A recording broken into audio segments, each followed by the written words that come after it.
Arthur smiled as he untied her from the tree and mounted her in the one swift move, canceling the edge of camp. It wasn't long before his men were gathering before him.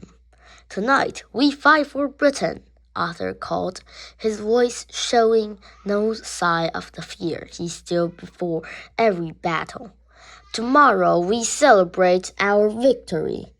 A roar went up around him, raising a tabler.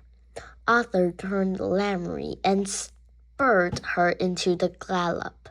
His army thundered behind him, the sound eventually drawing his fears, with his men on his side, not to mention an enchanted sword.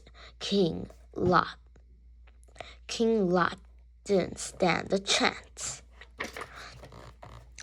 Under covers of trees, Arthur watched King Lot and his men laugh by their campfires, enjoying a rest after another long day in the saddle. All round Arthur, his men were ready, awaiting his command. "Now," he hissed, heading the charge from the trees into the open field. There was no hiding the sound of the horse's hoofs, and the enemy soon spotted them. When they did, Arthur let out a battle cry that was quickly picked up by the others. Lot's army scrambled, but it was too late. Arthur's men crashed into them.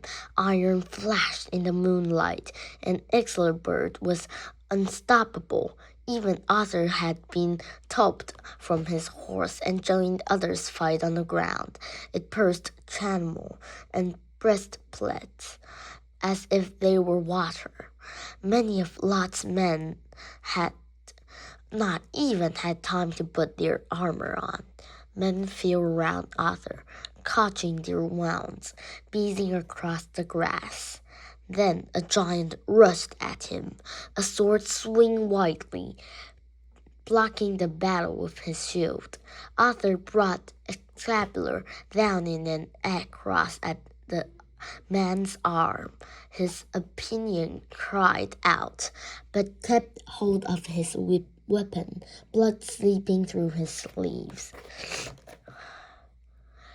He and Arthur circled each other too, sizing up their prey.